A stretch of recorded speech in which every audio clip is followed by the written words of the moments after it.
Assalamualaikum warahmatullahi wabarakatuh. Alhamdulillahilladzi as-salan nasa syu'ban wa qabaila liya'arafu bil ihsan. Asyhadu an la ilaha illallah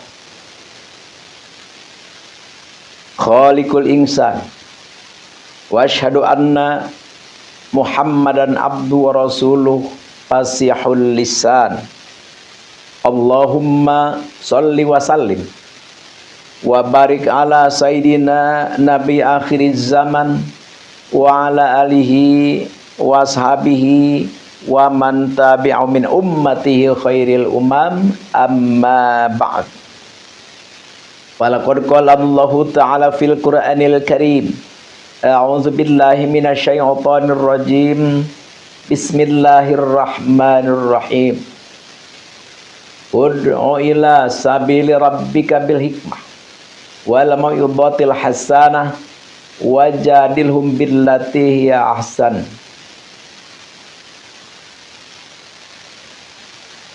Wa qala an-nabiyyu sallallahu alaihi wasallam, man arada dunya fa'alaihi bil ilmi wa man arada al-akhirata fa'alaihi bil ilmi wa man aradahuma fa'alaihi bil ilmihima.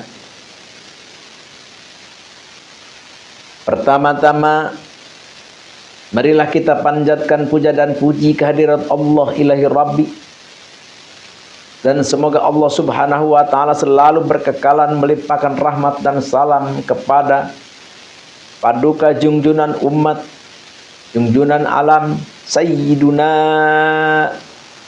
nabi akhir zaman, yakni Nabi Muhammad sallallahu alaihi wasallam, dan kepada para sahabatnya, para tabi'innya, dan kepada para keluarganya, dan begitu pula pada seluruh kaum muslimin muslimat fil masyariq wal magharib, wa min yamina ila simaliha, wa min qafin ila qafin, biladun adam ila yaumil qiyamah.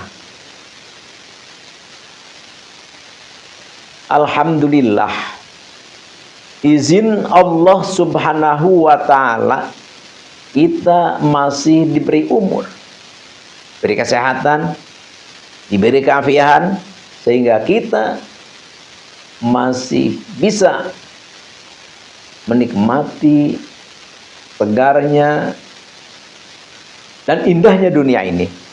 Alhamdulillahi rabbil alamin. Di sini Al-Fakir mau berbicara tentang masalah ramainya di masa kini, yaitu adalah terjadinya tentang polemik nasab, yang mana polemik nasab ini adalah sangat dahsyat. Nusantara geger,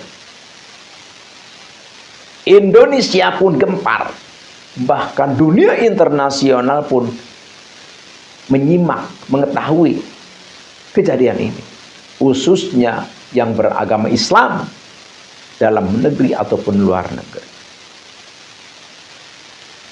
Di sini sohibu tesis Kiai Haji Imaduddin Usman Al-Bantani mengejar, memburu para pengaku-pengaku keturunan Rasulullah. Mereka selalu berlari. Mereka selalu mengelak dan tidak mau untuk bermusyawarah. Ini menjadikan masalah menjadi besar. Sebenarnya kalau masalah ini diselesaikan sangat mudah sebenarnya, kalau memang ada harapan, ada keinginan untuk menyelesaikan. Di sini Kiai Haji Imaduddin Usman Al-Bantani bereksperimen, punya keingintahuan tentang keberadaan klan yang mengaku bahwa dia itu adalah keturunan Rasulullah Nabiuna Nabi Muhammad SAW. Kiai Haji Imaduddin Usman ingin mengetahui benarkah dia itu keturunan Nabi. Kok bisa begitu? Kiai Haji Imaduddin Usman Al-Bantani, pan ini sudah dipercayai turun-temurun ratusan tahun. Kenapa ingin tahu, ingin menelusuri? Oh, ada elat. Karena yang mengaku mengalir di tubuhnya darah suci Rasulullah, tapi kelakuannya tidak mencerminkan bahwa dia itu adalah keturunan Nabi. Kenapa? Arogan, bicaranya kasar, dan sebagainya. Suka menyombongkan keturunan-keturunannya, dan tidak segan-segan untuk melemahkan pribumi. Jangankan pribumi biasa, bahkan pribumi yang berpangkat ulama pun rendah di hadapan dia, di hadapan klan mereka. Oleh karena itu, Kiai Haji Imaduddin Usman Al-Bantani bereksperimen. Benarkah klan ini keturunan Nabi? Kiai Haji Imaduddin Usman Al-Bantani bukan sembarang orang. Ini adalah pasti Allah yang mengutusnya seperti ini. Karena kalau memang pribadi Kiai Haji Imaduddin Usman Al-Bantani tidak sedahsyat ini, tidak menggegerkan dunia, tidak. Dia adalah seorang ulama muda. Ya, umurnya kalau diimbangkan dengan fakir jauh, ala fakir 60 lebih. Kalau beliau itu paling 40-an lebih lah paling. Masih muda. Tapi bisa menggemparkan dunia ini. Ini adalah suatu tanda bahwa beliau tidak sendiri. Beliau adalah benar-benar diutus atau benar-benar Allah yang menurunkannya. Subhanallah. Sehingga bangsa Nusantara tercerahkan. Para habib-habib pun, klan-klan Ba'lawi pun mendapat rahmat. Rahmat bagaimana? Yang mau tidak rahmat bagaimana? Dalam kurun sekian lama dia menganggap, meyakini bahwa dia itu turunan Nabi. Terus dikasih tahu bukan. Tuh, kalau menerima kan itu rahmat. Kenapa? Karena kalau kita mengakui keturunan memang bukan keturunan kita, itu kan nggak boleh. Bahkan ada ancaman Rasulullah, orang yang mengaku bapak kepada yang bukan bapaknya, mengaku keturunan yang memang bukan keturunannya, maka tempatnya adalah neraka. Oleh karena itu, Kiai Haji Imaduddin Al-Bantani menelusuri hal ini, dikasih tahu kepada orang yang bersangkutan, diterima oleh orang yang bersangkutan, maka itu adalah suatu rahmat. Alhamdulillahi rabbil alamin. Misalkan kengkeng, kekeh, penekeh, tidak mau menerima karena takut kehilangan muhibbin, takut kehilangan pengikut, takut tidak dimuliakan, takut tidak dikelilingi orang, takut tidak dimuliakan lagi. Misalkan itu konsekuensinya, ya berani bertanggung jawab nanti di hadapan Allah Subhanahu wa ta'ala. Oleh karena itu, Kiai Imaduddin Usman Al-Bantani mengejar klan ini untuk bermusyawarah, untuk berdebat, tapi belum terlaksana sampai sekarang. Sebenarnya kalau mau diselesaikan, musyawarahkan, sangat mudah sebenarnya. Kenapa mudah? Kan begini. Pertama, Kiai Haji Imaduddin Usman Al-Bantani Kan sudah jelas ya.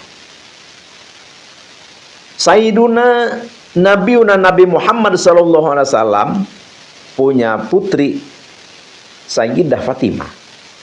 Terus Sayyidah Fatimah punya putra Husain. Husain punya putra Ali Zainal Abidin. Ali Zainal Abidin punya putra Muhammad Al-Bakir. Muhammad Al-Bakir punya putra Ja'far Shadiq. Ja'far Shadiq punya putra Ali Al-Uraidi. Al-Uraidi punya putra Muhammad An-Naqib. Ini semua nama-nama yang sudah disebutkan ini adalah langsung ada hadisnya yang menerangkan. Tuh, pas dari Muhammad An-Naqib punya putra Isa. Isa ini sudah nggak ada hadis, tapi dicari kitabnya, kitab sejarah, kitab nasab, ada di kitab nasab. Muhammad An-Naqib memang punya putra Isa.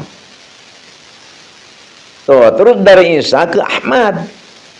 Ya, Isa ini punya putra Ahmad. Ya, udah nggak ada hadis nih, tapi dicari kitabnya, kitab nasab, ada bahwa benar-benar Isa ini putra Ahmad, seperti itu. Tuh, terus pas nama Ahmad ini ada keterangan dalam kitab Silsilatul Alawiyah, ini punya anak tiga. Jadi Ahmad ini punya anaknya tiga, yaitu Muhammad, Ali, dan Husain. Tidak punya anak Ubaid. Nah, ini yang mengaku Habib sekarang di Indonesia, ini runtutannya dikaitannya ke Ubaid. Jadi Ubaid katanya bin Isa bin Ahmad, seperti itu. Jadi berarti Ahmad itu jadi 4 anaknya, seperti itu. Padahal di dalam kitab dari 4 Hijrah ya, dari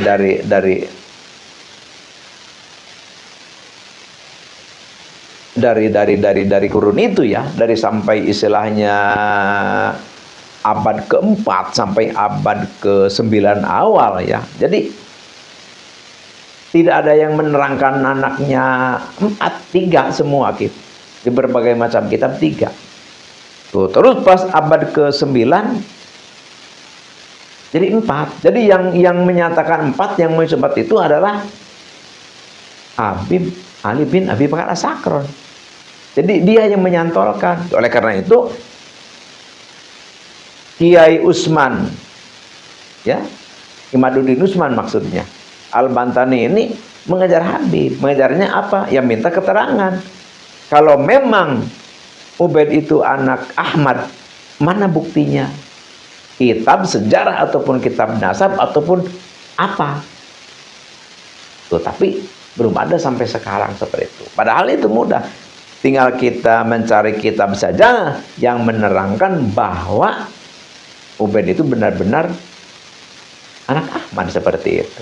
Tapi kitabnya jangan kitab karangan mereka, jadi kitabnya kitab yang sejaman ya, walaupun tidak sejaman, maksudnya jangan terlalu jauh-jauh amat lah, jangan sampai istilahnya sampai 550 tahun seperti itu, kan itu kelamaan. Jadi ya yang misalkan ya jangkanya 100 tahun ya, atau misalkan 50 tahun, syukur-syukur yang memang sejaman. Jadi udah tesis Kiai Haji Imaduddin Utsman Al-Bantani rungkan. Tapi ini kan enggak. Jadi malah menjawab ini pertanyaan dengan kasar, framing, marah, ya tidak menyelesaikan masalah lah. Jadi oleh karena itu, ayo jawab. Jawab apa? Ya, bahwa Ahmad itu punya anak 4. Karena kronologinya ini seperti itu aja. Kalau memang misalkan tidak ada, ya udah akui aja. Memang bukan keturunan Nabi Muhammad SAW seperti itu. Ya udah selesai.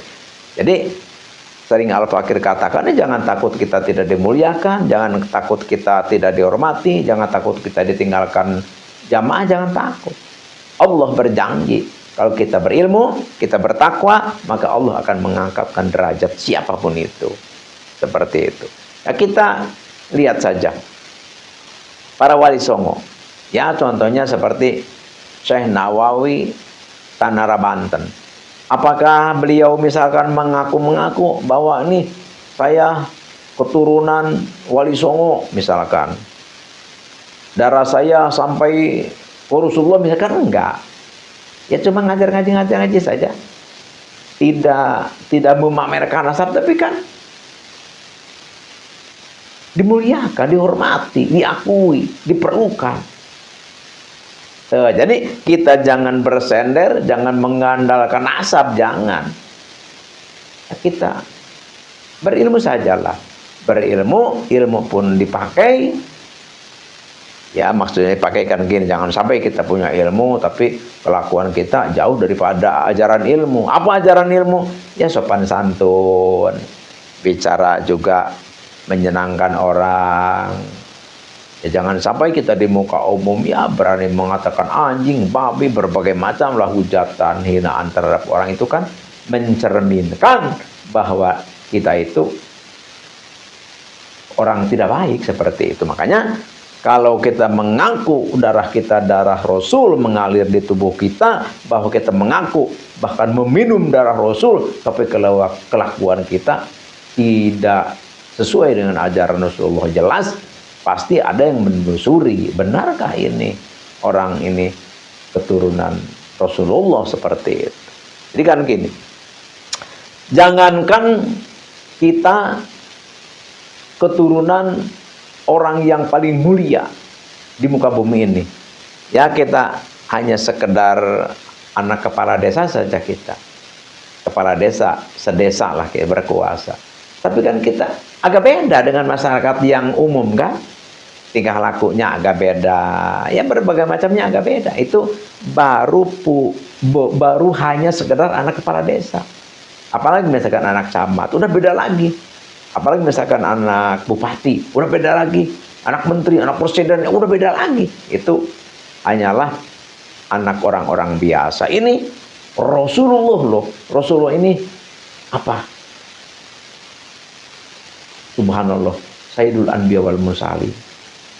Bahkan dunia ini tidak akan ada kalau tidak ada Rasulullah. Seluruh makhluk Allah diciptakan dari Rasulullah, nurnya. Ya seperti apa keturunannya? Tidak mungkin keturunannya nyapu-nyapu, kasar, kelakuan yang tidak elok dilihat, nggak mungkin. Makanya itulah yang menimbulkan Kiai Haji Imaduddin Usman Al-Bantani bereksperimen ingin tahu dan menelusuri hal kebenaran itu. Seperti itu. Oleh karena itu, akhlak ini adalah nomor satu. Akhlak ini adalah nomor satu. Karena lebih baik ilmu kita biasa-biasa saja, tapi akhlak kita baik daripada ilmu kita banyak, segala tahu, segala ini itu berpengalaman, tapi akhlak kita bejat. Naudzubillahi min dzalik. Apa bedanya kita dengan iblis kalau kita seperti itu? Bukankah Nabi kita telah bersabda, "Man jaddada ilman wa lam yajdad hudan, lam yajdad minallahi ila bu'adan." Tandanya kita ilmu tiap detik, tiap saat, tiap hari bertambah, tapi pribadi, kelakuan, akhlak kita begitu-begitu saja, maka ilmu yang kita miliki, ilmu yang kita dapati, ilmu yang kita pelajari hanyalah menjauhkan kita saja dari Allah Subhanahu wa taala. Alias ilmu itu melaknat diri kita. Naudzubillahi min dzalik. Jadi kita pakailah.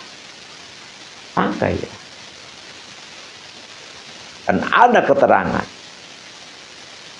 wajadilhum billati hiya ahsan. Debat, bergaul, jadi dengan baiklah, dengan sopan santun, dengan azab, lemah lembut, ya minimal tidak menyakiti hati orang. Al-Fakir baca di dalam kitab Irsyadul Ibad ya. Jadi ada dua kata. Apa itu dua kata?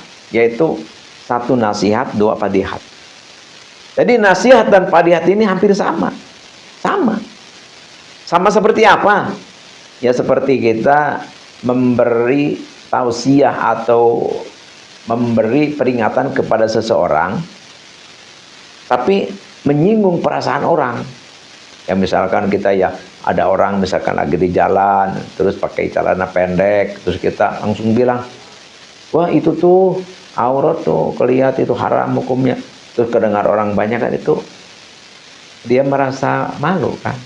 Itu walaupun itu berbentuk memberi ajaran benar, tapi itu masuknya qabihat, haram, berdosa kita seperti itu. Ada nasihat. Kalau nasihat itu adalah memberi arahan, memberi teguran, memberi pelajaran, tapi tidak menyinggung perasaan. Ya orang juga senanglah mendengarnya. Berarti kalau lagi berdua atau misalkan lagi di majelis taklim kita nerangkan tentang hal itu nasihat, itu berpahala. Seperti itu. Jadi apalagi kita misalkan kita berceramah di panggung mencaci orang, naudzubillahi min dzalik. Naudzubillahi min dzalik, tsumma naudzubillahi min dzalik. Karena akhlak itu adalah nomor satu.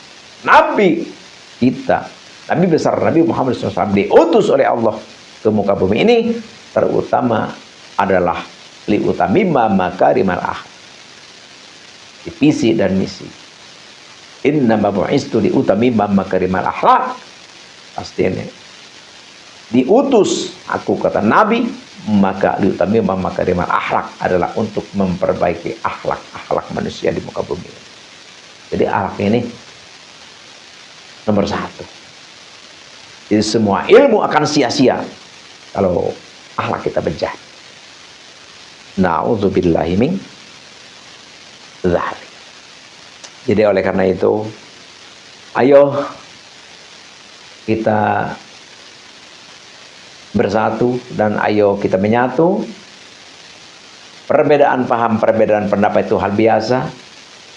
Kesalahan dan perbuatan dosa itu pun adalah kepunyaan kita.